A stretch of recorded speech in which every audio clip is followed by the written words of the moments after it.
Welcome everyone to Writers Need Help. This week there are only 3 of us because we lost Scarlett St. Clair. It's to a terrible gym accident. So no, she's fine. She's totally fine. Not to worry. She'll be back with us next week. That's what comes from being healthy. I know. So, but this week we're talking all about writing process. But before we dive in, let's just give an update of any news that people have or what everyone has been working on. So I'll turn it over to Alicia. What's been going on lately? I finished a first draft on like the 2nd of April. And so I'm letting that one sit for now. So I've been taking some time to do reading and like refill my creative well. And no news. I'm still on submission. So okay, awesome. I didn't even know you finished that draft like a long time ago now. Yeah, I don't know where April has gone. It just kind of I know. Started and then now it's like ending. I don't know. Yeah, I feel like last year was like several years combined because so much happened. And then this year is like almost halfway over and nothing has happened. It's just weird. Jenny, what about you? Well, I've got a couple of updates, I guess. I have announced recently, I've known for a while, but it just was announced that Dark and Shallow Lies is going to be published in the UK and the Commonwealth. So that's very exciting. Far Shore is going to be the publisher there. And the imprint, I think this is the best name ever, is called Electric Monkey, which I like that. So I'm very excited about that. That's cool.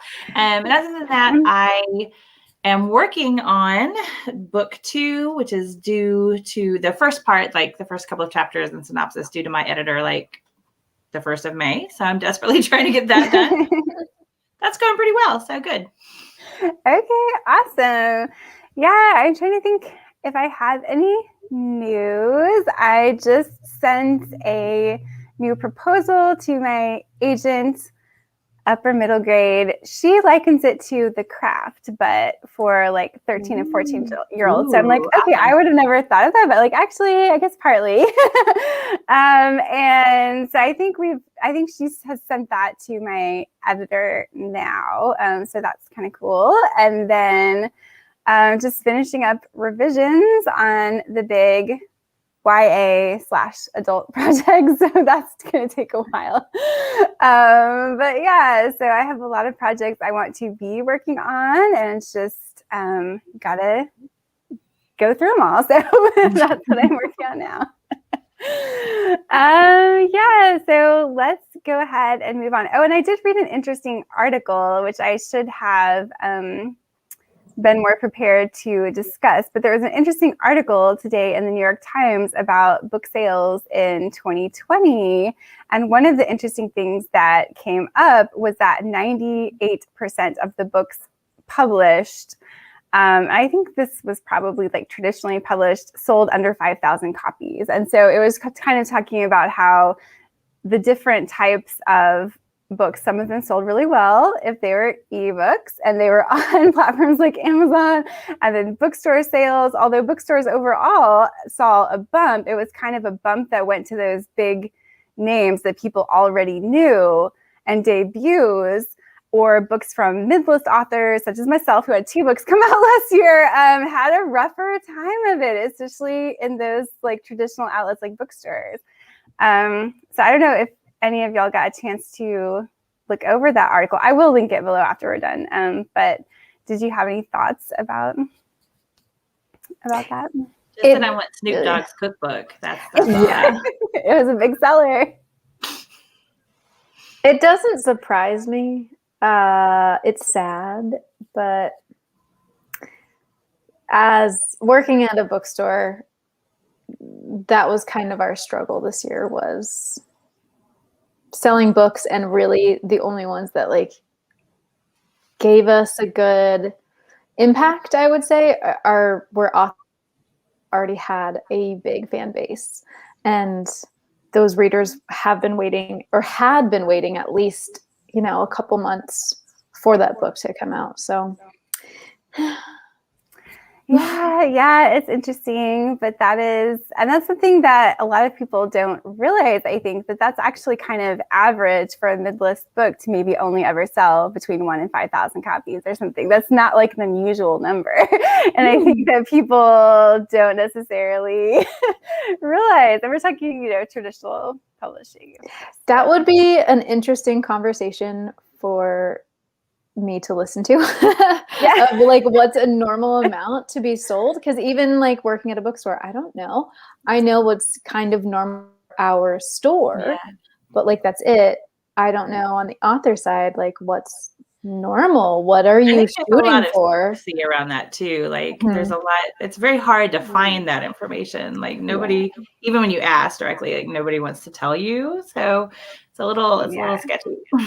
Yeah, it is. It's hard to find, and maybe I can find this article too, but I know Case and Calendar had an interesting blog post kind of on that topic a while back. So I'll have to find that one and link it too. But anyway, we're getting off topic, but just touching on the news of the day.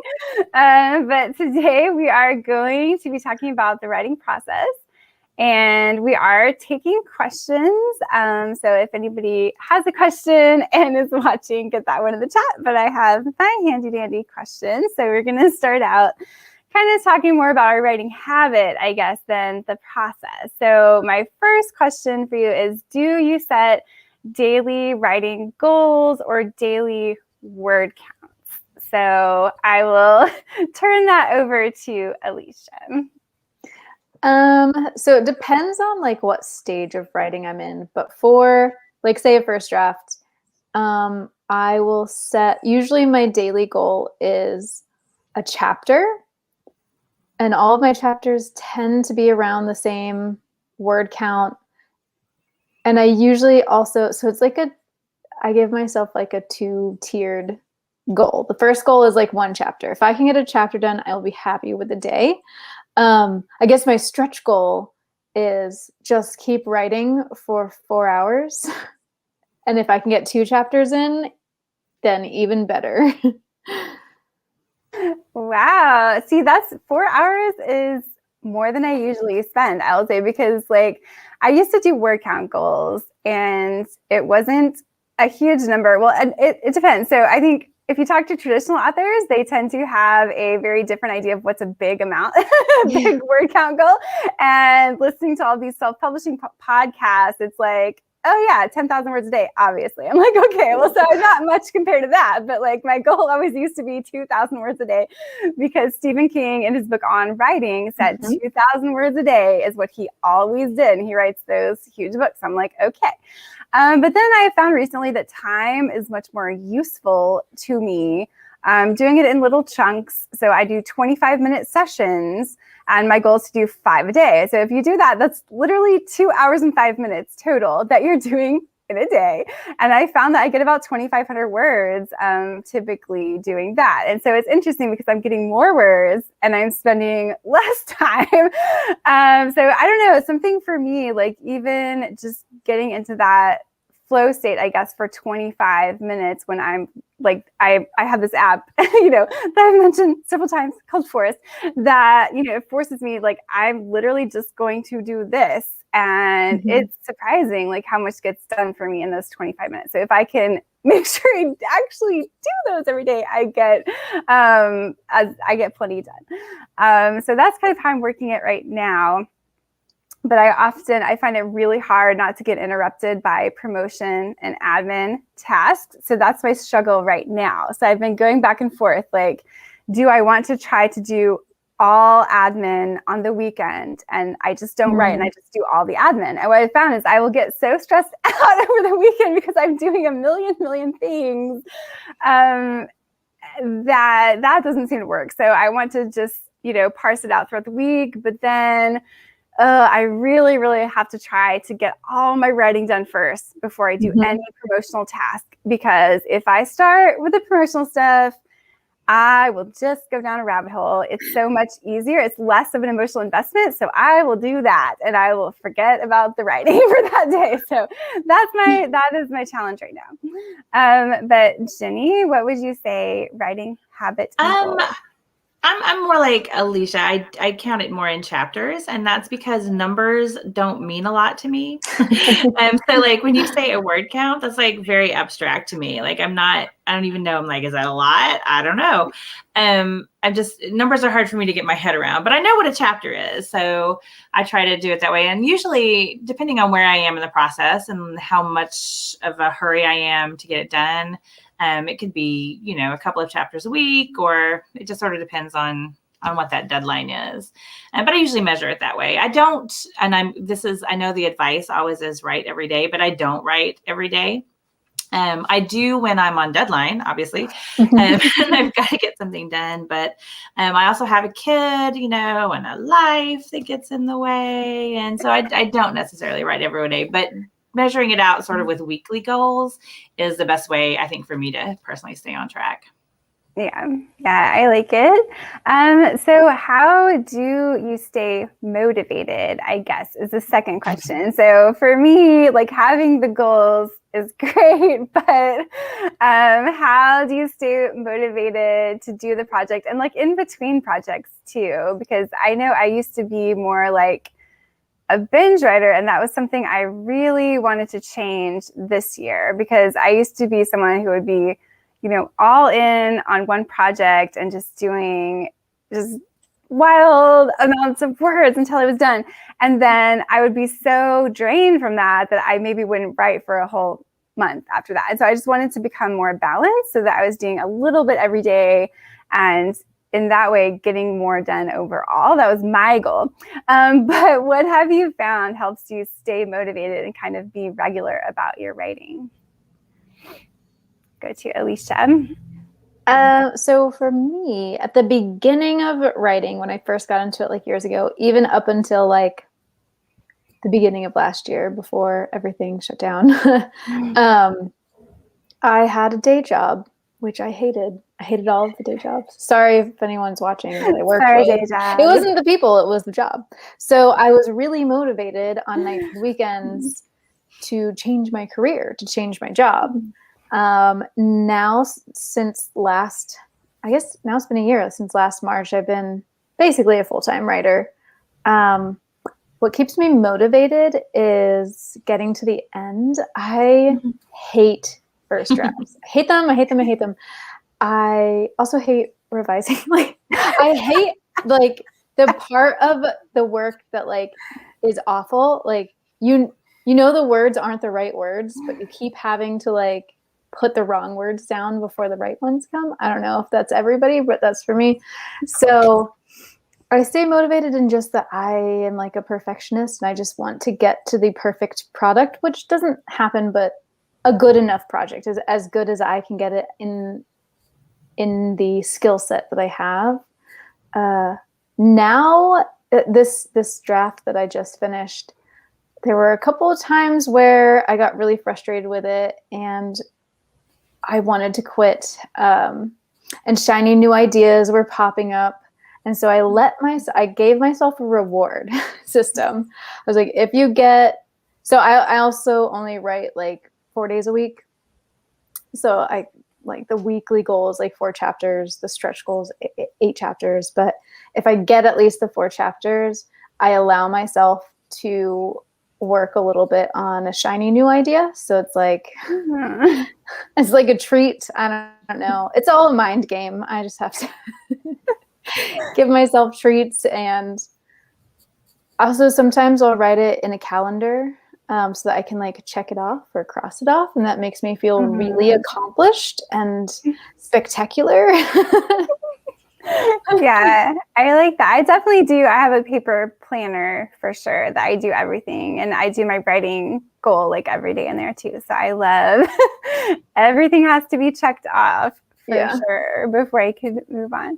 That's funny. I've had friends too who do literal stickers. Like we're back in elementary, but I love that. Gives them a great excuse to buy stickers as an adult. So Jenny, what about you? Well, I mean, this is going to sound sort of bad, I guess, but money is very motivating. Yeah. And I've worked all my life in the theater. I've never had a real job. I've worked in the theater. I've worked in arts in some way my entire adult life. And I have a child who's about to go to college. And I was like, I'm going to need some more money. I don't want to get a real job. What skill set do I have that I could leverage to make some more money? So originally that was very motivating. I was like, if I could write a book, maybe I could sell the book. Maybe I could make some money. So that was very motivating. And then when I did sell the book, I got a 2-book deal. So I've already been paid the advance for the second book, which is also very motivating. Because I feel like if I don't then write the second book, someone's probably going to come from like Penguin Random House and break my legs. So this is very motivating to me. And I know that that's probably like not the artistic answer that I'm supposed to come up with, but it's a very real world sort of answer. You know, I like to eat.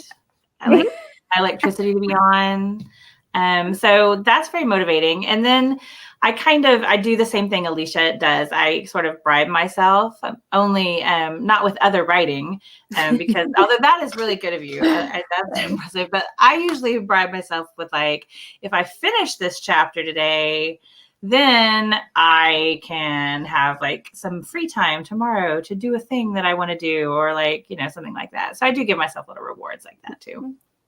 Yeah, that totally makes sense. No, I totally agree with money because I am like a mid-list author and I've been doing this full time since February of 2018. So quite a while now. And therefore, I really need to make money from the writing, So that's a huge motivator. But just on a daily basis, if I can do, like having the app helps where I do the time sessions, absolutely. And they're very manageable amounts of time. So generally, after I set the timer, and it will count your extra time too. So I'll set the timer. And usually what happens is that by the time I look at the timer, because it doesn't ding or anything, I just have to check it. I've gone over by, 15 or 25 additional minutes, So you're like, yeah, that's awesome. And if I can just get like 2 of those sessions done fairly early in the day, like at least before noon, then I will definitely get all 5 done that day, right? But the later I leave it, it becomes much harder for me to get motivated because I'm like, well, if I haven't even started by noon, I'm like, well, this is probably going to be an admin day. So we're just going to do that stuff today, So just, the earlier I can start. And once I've done the 3rd time session, I know I'm going to finish because I'm over the hump right there. So if I can just get those in early, I'm like, we're gold for the day. But also you can fall out of love with the story sometimes, especially like right now. I found that for me, it tends to be around like the 4th draft or something like after, like you really can stay in love with it for like the first couple rounds. And then when it gets to a certain point, you're like, and so, but yeah, I think I've now gotten over that hump again where I'm like back in love with it. But that can be a thing. Like when you get to the point in revisions and stuff, when you have so many voices in your head and people that you're trying to make happy, and it can be less motivating for me than when I'm in the first draft and I'm just doing it for myself and I can put down whatever I want. That's a lot easier for me to stay motivated. So sometimes it's just finding ways to stay in love with the story too that will help. But anyway, motivation. Well, let's move on. So we've been kind of talking more about habit, I guess, than process. So let's move on to talking about the actual writing process. And that kind of starts with planning. So what is that process like for you in terms of planning out the book? Or maybe you don't plan out the book. I don't know. Alicia, what would you say? I am a huge planner. I probably do too much planning. I don't know. For me to get, sometimes I get ideas with a plot like fully formed. And sometimes I get ideas with it not really fully formed. It's just kind of like a premise and some character. The book that I just finished the first draft with was just a premise and like 2 characters. And my agent was like, yes, let's work on this one. And I was like, oh, it's not like that fully formed. So I did a lot of planning. And by planning, I mean, I wanted to make a really detailed outline. And to do that, I had to figure out the plot. So I went to my favorite outlining resources, which are Save the Cat Writes a Novel and John True Anatomy of a Story. And then I also read a new one, or new to me, that was like Story Genius by Lisa Cron or Crone. Yeah, I did all 3. They kind of talk about different ways of outlining and getting to know your characters, getting to know your plot. So I did all 3. And that really helped me figure out a plot to outline for the first draft. My first draft was still really messy, and I have to go back and redo it all. But yeah, so I usually go through 1, if not 2 of those books and get a detailed outline. Detailed means I know the beginning, middle, and end, and I have at least 1 sentence for each chapter. So like a beat, like she wakes up, the house falls apart is chapter 1, and chapter 2 is she goes outside and sees the tornado, or like something like that. And then in writing, a lot of the time I find like, oh, these 2 things don't need to be 2 separate chapters. They can be 1 chapter. Like the example I just gave you could probably just be 1 chapter. So yeah, so outlining with those craft books to get like a chapter by chapter view of the story. And in those chapters, it's the outward plot with at least the main character's emotional arc as well.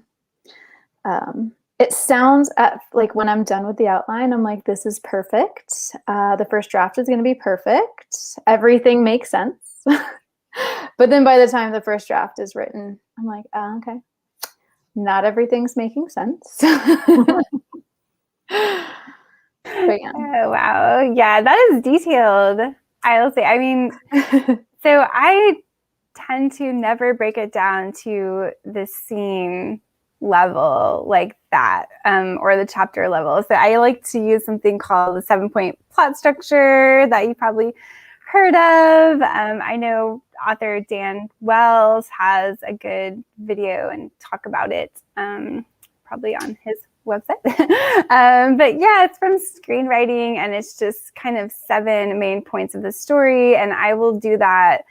Kind of my interesting take on it is that I'll do it once for the action plot and once for the emotional plot. And for me, it's because although they're intertwined, so some of the beats are going to be the same, they're also kind of 2 different things. And what I find myself doing is focusing, like when I will initially plot it, it's just the emotional plot. And then I'm like, oh, wait, I have to have this driven by the action plot. And so I'll do 2 separate ones to make sure that I have both of those, and that hopefully the action plot is like driving the emotional plot.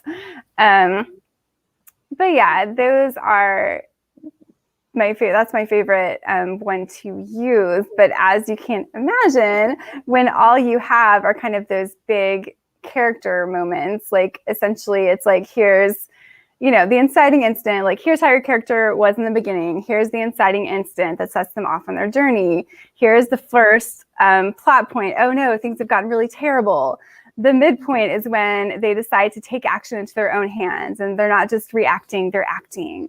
And then, the second pinch is when they're at their lowest moment of all time, and then they get some new information that helps them like move to the resolution. So it's like very broad strokes. So I have all that, but I don't know what scenes I need to get there. And I find that if I try to plot out every single scene I need to get there, by the time I start writing, I'm like, why would I bother? I just wrote that book.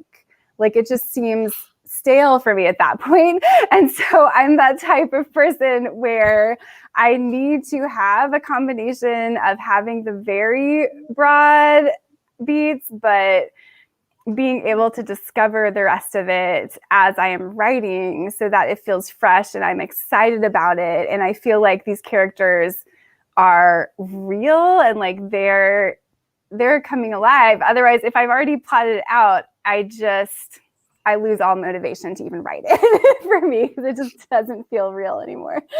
But I don't know, Ginny, what would you say?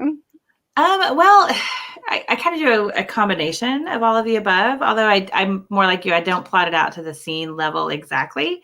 But because what I write or what I've written so far, at least what I'm working on and what I've written are mysteries, it does have to be plotted out very particularly. Otherwise, there's no guarantee that when you get to the end, it all works. So what I do is I plot backwards. I start with what I know has to be the ending, and then I work backwards as far in big brushstrokes, not in the detailed moments, but thinking, okay, so what do we have to find out and when do we have to find out it to get us from where we started to where I know we're going to end up. So that's what I do. I start with it backwards, but really what I do first, like the first thing I do when I start to plan is nothing. I just let it roll around in my head for like months and months and months before I can even think about what I'm going to do with it. So a lot of times mine come to me either as just a setting or a little tiny sliver of a premise or like a single line of dialogue that a character says. But they don't ever come to me like fully realize that would be lovely. But they don't. And so what I have to do is take that thing, whatever it was that popped into my head, and just kind of let it like simmer around back there. Like, I'm not kidding, for a long time until something finally, I'll have like some moment where I'm like in the shower or walking my dog or like making dinner. And I'm like, oh my God, I know what that story is now that character is supposed to be part of. So that's the first thing. But then once I have that, I take those big brushstrokes that like you talked about the 7 points, the midpoint reversal I know, and the pinch points, and I work them backwards to make sure they all fit together. Yeah, I love that. I think I do some of that too, because I know where I want the characters to end, and then I'll ask myself, okay, well, what would they have to go through to get to that point? Like they're going to change in this way. And you've got to know what the clues are, and you've got to, and to do that, I almost have I couldn't figure out how to do it forwards. So I figured like I've got to do it backwards. If I know they have to find a thing that gives them this piece of information, where does that happen, and what is it, and all that stuff. Yeah, and I think it depends on what type of book you're writing, because I could definitely see, like, I know if I was going to write a mystery, I would have to plot it out too, because you have to have those clues planted in just a lot of balls in the air and things. Exactly. But it can't be too obvious, but it can't be too mysterious, and it's just that's tough. So if I had known how hard it was, I would have written something else. Yeah, it's very tough. And I think because most of the stories that I've written are more, they're kind of like character explorations. And that's why I think if I plot it out too hard in the beginning, I'm like, well, this now it feels fake and forced because I'm not letting the character kind of come to this point naturally. But if I was writing a different type of story, I think I would probably for sure try to plot it out and maybe even get more on the scene level, even though I know that I would change it a lot later because that just happens. But okay, so that's planning process. Wow, it can be messy, but the drafting process can be even messier. So what is your drafting process, and kind of do you have that least favorite part? I know a lot of people have one part, like beginning, middle, or end, that they're like, I hate that part. Alicia, what would you say? So since I start drafting with like the little one line of what needs to happen in each chapter. So from there, what is always difficult, why I hate the first draft, is because yes, those one-liners like make sense when they're all like in a list, but then you have to make chapter 1 and chapter 2 connect. Like yes, this one thing has to happen, but how do I get it to happen? Who needs to be there? And so that's like the fun part. That's the creativity in the moment, but it's also like really frustrating as well if you can't think of it, or if it's just not working, or like something you do in chapter 1 totally screws up what you wanted to do like 5 chapters later. As far as my favorite parts of like first drafting, this draft was probably the hardest in the middle, like the entire middle. Great, had fun in the beginning. The end was a real mess because the middle was a mess, and I was like, none of this is connecting. This doesn't make sense. And I knew it was because there's a problem in the middle because it's so long. I did write the book before this one. I absolutely loved every single part. I didn't feel like I had a saggy middle, and so I felt like, oh, I finally made it, author. I don't have any saggy middles. And then I started writing this new book, and the whole time I was in the middle, I was like, oh, this isn't working. I need to quit. What am I doing with my life? But yeah, I think beginnings, like the very first chapters, and then the climax of the book are my favorite to write, because I don't know, it's like coming full circle. Yeah, absolutely. I'm the same usually, and both in the fact that like some totally depends on the book. Like sometimes I'll draft it and it just comes naturally the first time, and it all makes sense and it's amazing. And then other ones are just complete messy tangles of, just all this stuff mixed in together that makes no sense to anyone but me and stuff. That happens a lot too, because I love to be experimental, and I think you need to be experimental. But what that means is that project that you're being experimental with is probably going to be a complete mess. And it would be easier to write something that was really straightforward and that you could do kind of the first time through, but you can't always do that. Otherwise you'll probably get bored with it. But yeah, I tend to love beginnings and endings. By the time I've gotten to the ending, you're just in such a flow state. And those are the ones typically when I'm first drafting that I will have for me, it's like a 5,000 to 7,000 word day or something, like on those couple days when I'm in the ending, because I'm like, yeah, I'm going to finish this whole thing. It's amazing. So yeah, I love that part the most, but it can be a very, very messy process. Ginny, what would you say? Drafting? Well, I'm pretty sure that if you ask any writer that question, no one is going to say that they like writing the middle of a book. Like, it's horrible. I don't even know why books have to have middles. Yeah. Beginning, and then we should just be like, dear reader, you make up what happens in between. Yeah. I don't know, no problem. But since we can't do it that way, I guess. Middles are hard. And I'm a weird drafter because I'm sort of a rule breaking writer, I guess. Because I didn't know what any of the rules were when I started, so which is good and bad, I guess. But I revise a lot as I go, like line level revision, which everyone says don't do that. But I have to do that because until I feel like I've got it right-ish, then I don't want to go on. And I think part of that comes from theater, because like when we're working a show as a director, and I've been a director for like a million years, we don't go on to the next scene if the scene before does not work. So I just feel like, okay, I need to get this scene as good as we can get it, and then I'll go on to the next one.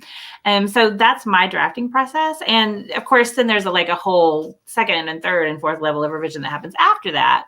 But I do a lot of that line level revision sort of as I go through. So that kind of slows me down a little bit. But it makes it easier for me, I think, in the long run. Yeah. Yeah. And for me, it very much depends on the project, because I have some projects that are like that, where I'm like, oh yeah, this is working. And I always do pay a lot of attention to the sentence level regardless. But yeah, occasionally I will go back if I feel like it's all really working. And I'll do that. But then other times I can kind of get a sense of like, this is probably going to need like huge level revisions to the point of none of these sentences will probably be here later. And in that case, I will never go back and reread stuff I did previously. I'll just continue, because you just have to get the draft done to see where the next draft should go, knowing that might be starting from scratch the next draft, like on occasion. So I've had it both ways, like with the ones that by the time you were done with the first draft, it was basically done, and the ones that you end up rewriting like 3 times. I've done it both ways. So I just think it depends on the project. But yes, I certainly prefer the one where it comes out basically finished at the end. That's way better. So revision is actually our next topic. And so we're going to talk about how you tackle that, and if you have a process for tackling that, because in my experience, it is very different depending on the project. But Alicia, do you have a process for yourself when it comes to your revisions? I think broadly speaking, because like you said, I agree that it's different with each single project. Some of my books need more attention revising the plot, and some need more attention, like the plot's fine, but the characters' voices aren't like coming through, or they're not what's the word? They're not the same throughout the book. There's no cohesion. They like change voices. Yeah. So, but overall, like broadly speaking, I tend to focus on voice and plot. I try to get that down in draft 1 and get as perfect as I can for draft 2. And then anything after those drafts, especially the voice, once the voices are down and the correct like outward plot, the action is correct, then I'll go in and add like the descriptions and details and like the really beautiful sentence level words, because at least for me, I need to do the big picture stuff before I can focus on the small stuff. The big picture things, I think, are the ones, even as a reader, I'm more annoyed by like plot holes or inconsistent characters than I am with like really short, not very beautiful writing. Yeah. Yes, Jenny, what would you say? I tend to revise in different passes for different things. So once I get like a rough draft that I'm pretty happy with, I'll do a revision pass for plot, line it all out. And that's a lot of times what I do is as outline the plot after I've written it, just to make sure when I look back at it that it, because it's very hard to look at like a 340-page book and know what the plot is. And so sometimes I do it that way. So I'll do a pass for plot, and then I'll do one for character, just to make sure everything is consistent. See if there's anybody who feels a little skimpy, that needs some fleshing out. And then I'll do a pass for, whatever. If it depends on, like in the one that I just did, I did a pass like for all of the clues. Like I'm going to go back and look at every single clue and make sure that it's there, but that it's not too easily seen. So I tend to do revision, whereas it's weird because when I draft, I kind of try to do it all at once. But then when I revise, I go back and take it level by level, like different parts of it. Yeah. I know that's definitely what early on, I would make a list of for myself in like descending order of importance. So the first would be like the big ones, like you need to fix the voice, or like this, plot thing is just not going to work, etc. And then it would go all the way down to like some very minor things. And I would do, like in the beginning, I would do one read through for each of those things, like for each of the big things, at least. Like so maybe there were 3 big things. I would do a read through for each one, just focusing on that thing. And I was like, whoa.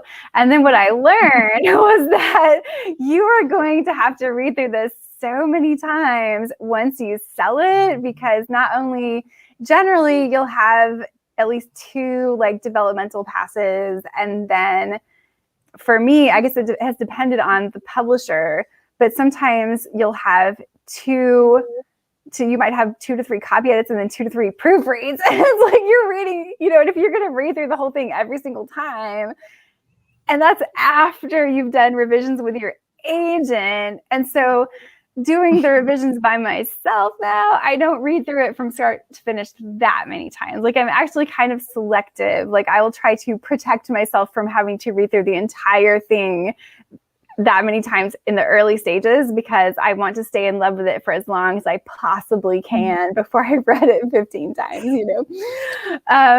but yeah, the revision process, I will still kind of do stuff like that though. Like I will note as I go back and reread the big things, and then I'll go back, but I'll kind of do them all in one pass, and I won't do it in a separate one each time anymore because it's just too much.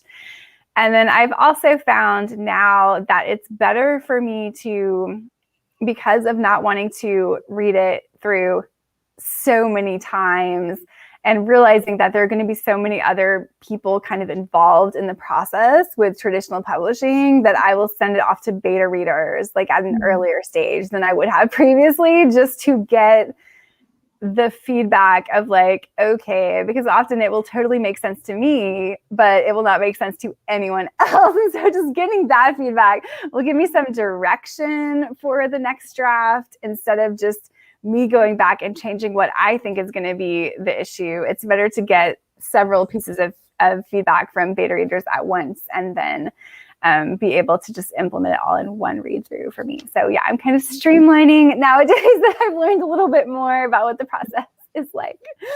But so beta readers is actually my next question for you. Do you use beta readers? And I guess alpha, beta, I mean, we always say beta readers, but if they're actually the first person reading it, then should we call them alpha readers? I don't know. Anyway, beta readers, I'm going to use that.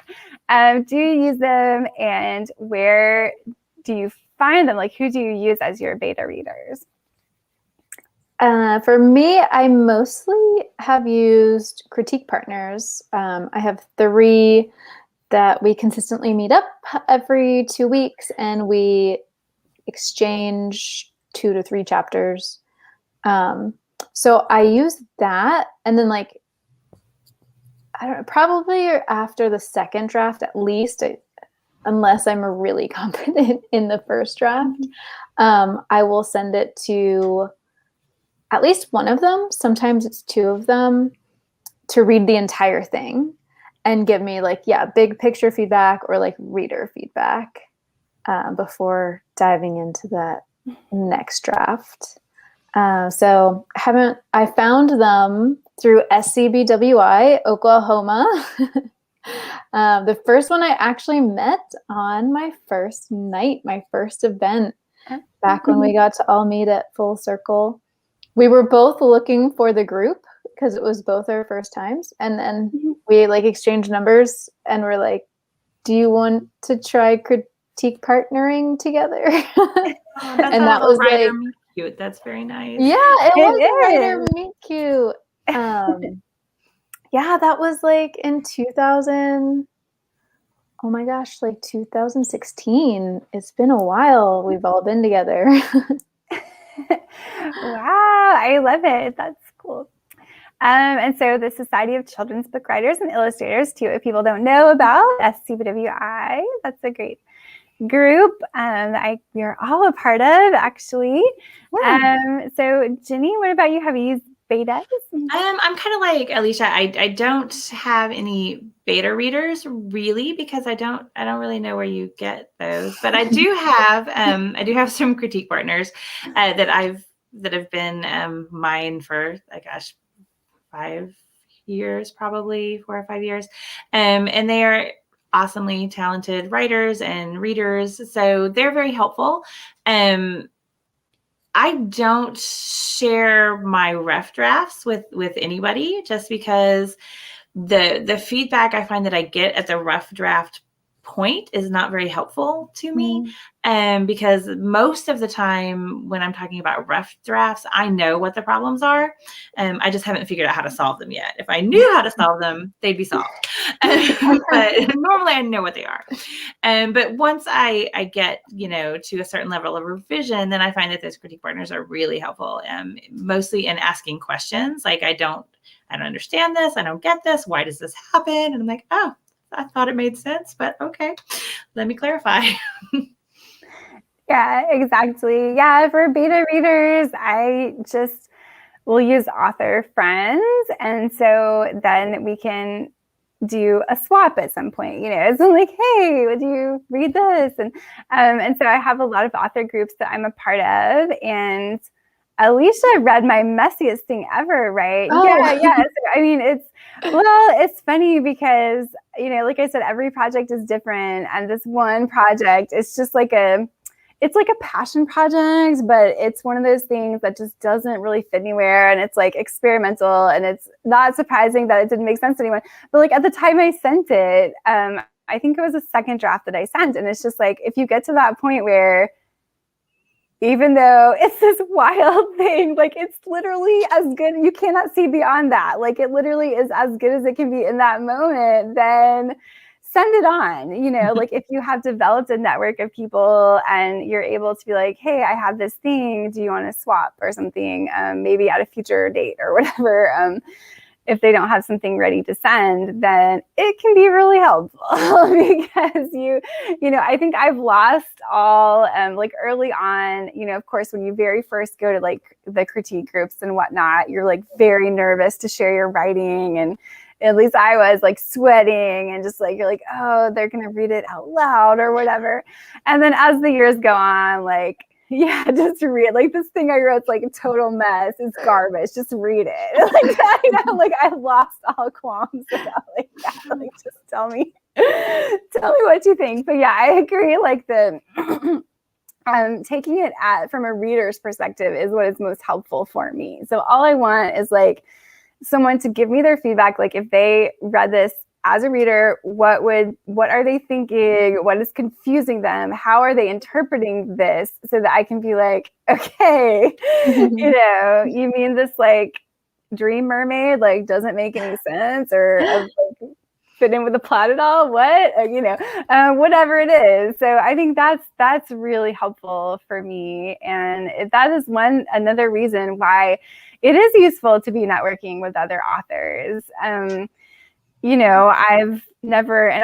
I've never used reader betas, if that makes sense. Like I've never used like fans or readers as betas at this point. I think it's a great idea. I mean, that would be something to consider, is reaching out to like existing readers as to be your betas. But yeah, haven't done that yet. So maybe something I'll consider doing in the future. But cool.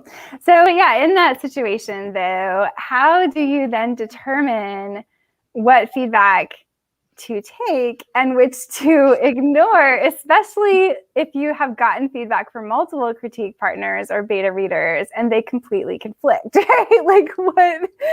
So, Alicia, how do you go about making that determination? So I read, and you mentioned this book, Stephen King's book on writing. In it, he talks about this specific thing, and he said, if one person says it, you can ignore it. But if more than one person says it, you can't ignore it. And I've really taken that, and I'm really lucky that I have 3 critique partners, so I can get a majority vote on things. And then other than that, they really talk things out with me. So even if something they're all agreeing on, I don't feel like needs to be changed, I'll talk out like why they feel that way, what's really the problem here, and usually through that we'll figure out what's really happening, what I really need to fix, or they open my eyes to why they are right and I am wrong. But there have been some times where I don't agree with one or two comments because it doesn't align with my vision for the story. And I'll talk to them about that. And usually in the conversation, like, they'll be like, okay, I guess that makes sense, but like maybe think about it longer. And I will. Sometimes I'll sleep on it and a month will go by and I'll be like, dang it, they're right. Or like, I'll never think about it again. Like, so it's kind of, I have to talk it out a lot of the time, or I have to like just feel it in my gut about the vision of what I want the story to be, because at the end of the day, it's my name on the story. Oh yeah, I totally agree. And I think it's something that you come to figure out pretty easily with like critique partners and beta readers. And it's a little bit harder when the feedback's coming from editors and yeah, I haven't had that problem yet. So yeah, that can be a tough one. And I usually have to sit with like an editorial letter when it comes in for quite a while before I can finally start to tackle it or even like wrap my thoughts around what I think of it. You know what I mean? So yeah, so that can be difficult. But Jenny, what would you say? I would say that the same thing Alicia said. If one person gets hung up somewhere, I can sort of be like, meh, maybe they weren't paying attention, or they didn't, they weren't really getting what was going on. But if I get the same comment from 3 people, then that's like obviously a really big red flag. So that's helpful, to know, okay, this is really a sticking point. This is not working. With the other stuff, honestly, I think I have a pretty good sense as soon as I get that comment, something will either click with me and I'll be like, oh my gosh, yeah, that I don't know. Why didn't I think of that? Or I'll be like, no. And honestly, for me, there's not a lot of like wondering, like, are they right? Because I kind of knew already a lot of times that the thing they're mentioning was a problem. Like, for instance, there was a scene in Dark and Shallow Lies that I desperately tried to get out of writing. I didn't want to write it. I really didn't want to write it. It's going to be a pain, like logistically to write. It was just one of those like really logistically complicated, physically like scenes. And so I was like, well, okay, so maybe I won't write it. Maybe they'll just have a conversation about it and that'll be good. And then one of my critique partners was like, yeah, no, you're going to have to write this scene. You can't just tell us about this scene. And I was like, oh. But I knew that, like I already knew that.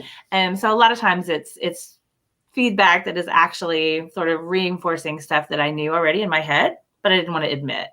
Like I knew this scene didn't work, or I knew this moment didn't work. But I was hoping maybe I could like just slide it through and nobody would notice that it didn't quite work. So they're really good about calling me on that kind of thing. Yeah, absolutely. Yeah, I think that's the best feedback that you can get is the kind when as soon as you read it, you're like, of course. You're like, why this is so, it just goes naturally in line with what I was trying to do. And I needed to be pushed that one step further and be like, okay. But then when I saw it, I was like, oh yeah, that absolutely fits, And I think the harder feedback to get is when you're like, that doesn't really align with my intentions for the book. And then if it's coming from someone who's kind of your editor or your agent, and they're in a position to be like, well, maybe if you don't make this change, this isn't going to go any further or something. You know what I mean? You're like, well, so that's when you have to really decide and it becomes a lot tougher. I have not been in that position yet, I will say. I mean, I know that's going to be really like sticky because I was holding my breath, for those editorial letters. And I'm sure that I will be eventually. But so far, I've not had that problem yet. Yeah, it's interesting. I found that as time goes along, you start to realize that you do have the final say, especially when you're working with your editor, like they're going to make suggestions, but like you really, as the author, you do have the final say. And so you do need to be true to like who you are and what your intentions were for the story and whatnot. But it's kind of hard early on when you're like, well, this person knows best. Surely they paid me X amount of money, so I should just write whatever. I should just do whatever they tell me and not question it. Like it's really easy to kind of be like that in the beginning. And then as time goes on, in my experience, you're a little bit more like, okay, no, like I know what I wanted to write. And I know I'm the number one person who knows like what's best for the story because I'm the one who wrote the story. And so you stick to your guns a little bit more, I find, like the longer you go on. But yeah, it is an interesting process for sure. So overall, looking back at your writing process, would you say that you have changed and evolved in certain ways as the years have gone on? Oh, yes. I did not start as a planner. I started as a pantser. And the first book was such a mess. Even the premise of it was such a mess that I never touched it again. I wrote a first draft and then read it. And then I was like, nope, I'm not going to even try. And then the next one, I pantsed for like 2 years. And while revising at this, like, it was a weird mixture of pantsing the whole thing and revising at the same time. But that was when I was learning both ways. And so when I found outlining, I was like, things went smoother. And so I haven't like gone back from that. And the way I revise has changed. Like, I think I try to do everything at one time for a while, and then I realized like, oh, you can do it in like passes and you don't have to do everything at once because that's very overwhelming and you feel defeated a lot. So yeah, I think my process has changed a lot since I started. And that was just like 2012 was when I started like seriously. So yeah, I think it's an ever evolving thing. I don't know. Yeah, no, totally agree.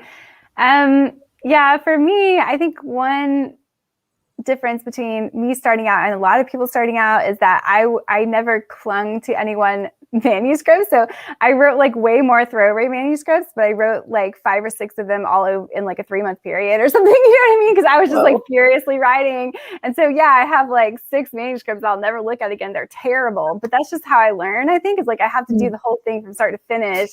I can't just sit with this one thing and then, I'm like, I just want to write it. It's terrible. Never go back to it. Write another one. And so like that was how I learned. But then as you go on, it's kind of interesting because once you sell, that was how I wrote right up until I sold the first one. And then as soon as you sell the first one, you're like, well, now everything I write is going to be something I can sell. And you're like, well, actually, your fundamental process hasn't really changed. If you think about it, the only thing that changed is you wrote one that happened to sell. And so that was something I had to learn about myself. It was like, okay, just because I sold a book doesn't mean that every random experimental idea I finish is now going to be like a huge seller. So that was interesting. But also like so it was hard for me at first to not develop guilt over like, well, after I sold the book, I wrote these other books that were terrible. And like, how is that possible? Because now everything I write should be gold and stuff. And so getting over that and just being like, that's just kind of what I do. Like, I just want to try weird stuff and not feeling guilty or like ashamed. Like, I wrote this terrible thing. It's so embarrassing. No, I wrote it. That's how I learned something from it. And I'm moving on to do something else that hopefully will work. And I will say, like, I spent the past couple of years trying to get a lot more settled in my process so that I don't necessarily have to go through like an entire manuscript to know like, oh yeah, this idea was not going to work, because that can really get exhausting after a while.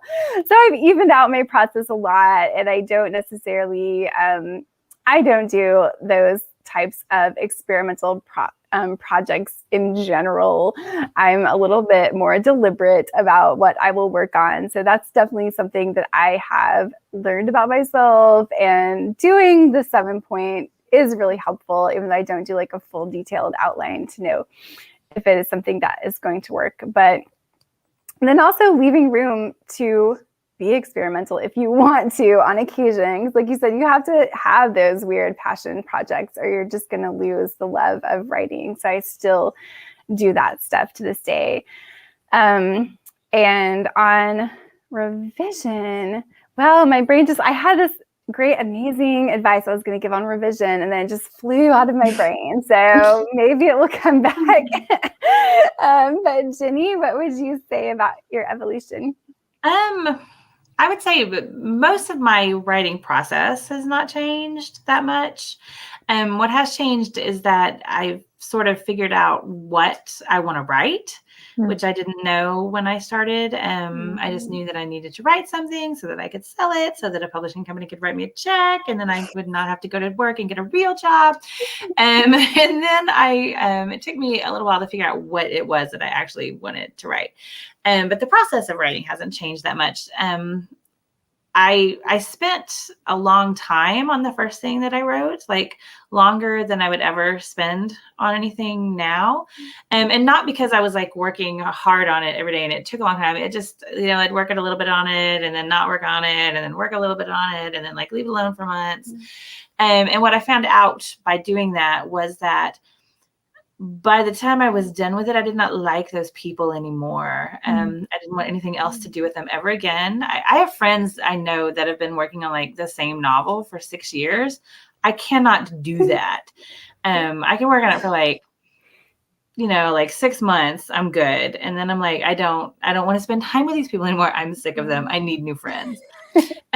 So I learned to condense it down, to work on it more often. And also I learned, if I leave it for those big chunks of time, it just takes me so long to get back into it. When I pick it back up, I'm like, I don't even remember this story. What was going on? Who are these people? What are they doing? I don't know. So that I would say I've learned to sort of squish it down, not spread it out so long. Yeah, I'm totally like that. Like I can't, if I stop in the middle of the first draft, it's probably not going to be finished, like, yeah. And I have to get him. And in fact, I just say this has gotten better for me because like early on, I was very much like, I had to get them out as fast as possible before I stopped liking the ideas. That's why all my first drafts I did in like 10 days or 14 days or something, like they were really fast because I was like, I have to get this out. And then now I've slowed down, like I'm trying to slow down a little bit so that I can be more deliberate about some of those choices. But yeah, I still err on that side of like wanting to get it done quickly so that I still am excited about it for sure. But cool. Well, we've learned a lot about our writing processes today for sure. And I want to leave everyone with like a final piece of advice, maybe that we each have for people concerning our process or maybe our habit or revisions or anything like that. Alicia, do you have something that you want to leave people with? I know that most authors say this, but find the process that works for you. Like working only 4 days a week really works for me.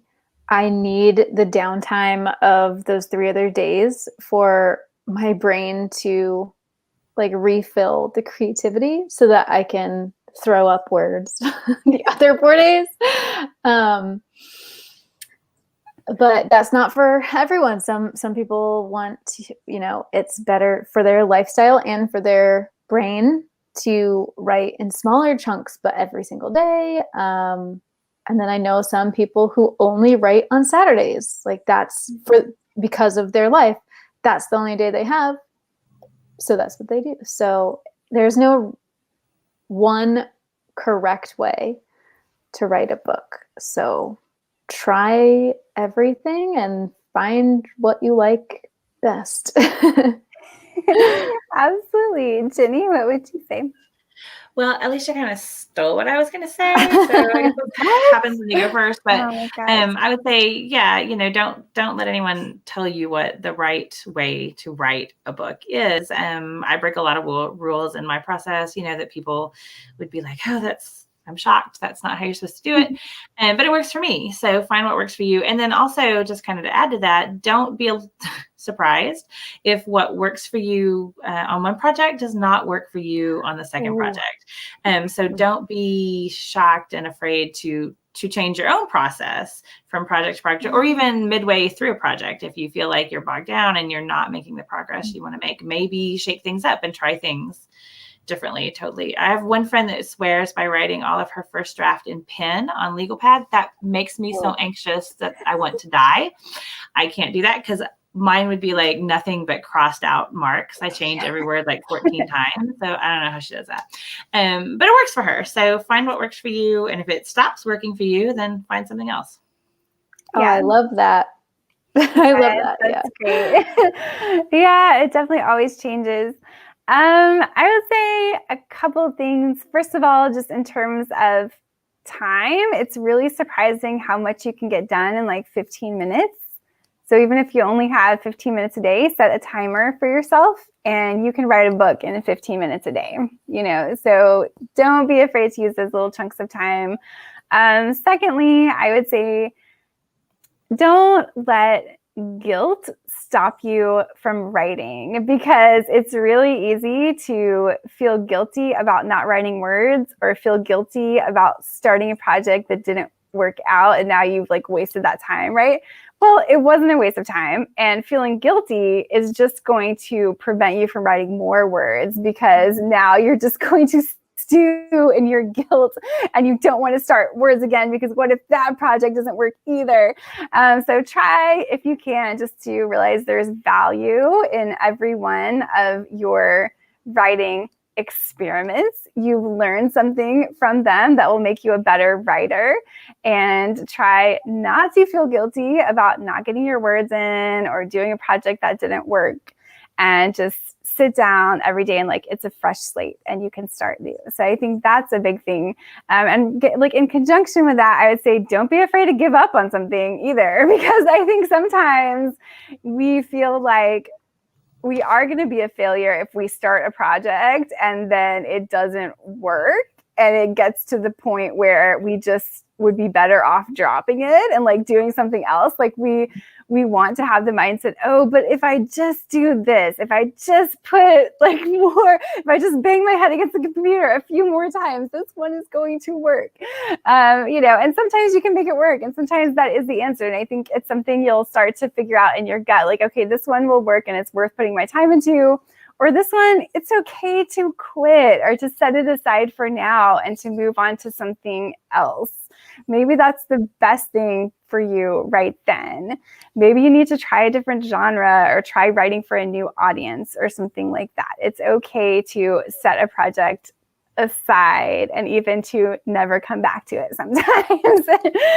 So yeah, this would be my pieces of advice on the writing process. But yeah, you can tell we've gone over an hour because I've forgotten how to say words now. But thanks to everyone for joining us today. And we'll be back next Monday at 7 p.m. CST. And we will continue talking about some kind of writing and or writing business topic. I don't know what our next topic is, but if you have ideas, put those in the comments. And thanks so much to everyone for joining us today. Bye, everyone. Bye. Bye. Almost there.